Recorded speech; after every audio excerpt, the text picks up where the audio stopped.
இந்த மாதிரி சமையல் பண்ணும்போது கேம் ஆஃப் த்ரோன்ஸில் ஆர்யா ஸ்டார்க் இருக்காங்கல்ல, அவங்க தப்பிச்சு போகும்போது அவங்க கூட ஒரு குண்டு பையன் ஒருத்தன் தப்பிச்சு போயிருப்பான்.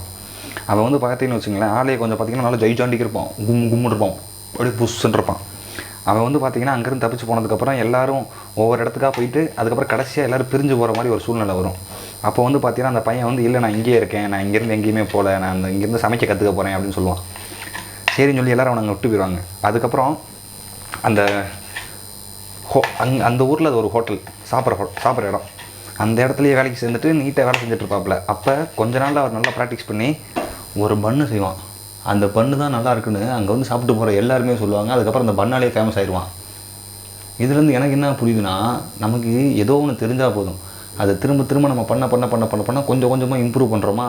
அப்படி இம்ப்ரூவ் பண்ண அது ஒரு வேளை பெட்டராச்சுன்னு வச்சுக்கோங்களேன், நமக்கு நேரம் நல்லா இருந்து நமக்கு சம்மந்தமில்லாத ஒரு இடத்துல நம்ம இருக்கும்போது நம்மளோட திறமை கொஞ்சம் வெளியே வந்து அது யாருக்காச்சும் பிடிச்சிருந்துச்சின்னு வச்சுக்கோங்களேன், அது நம்ம வாழ்க்கையை மாற்றும்.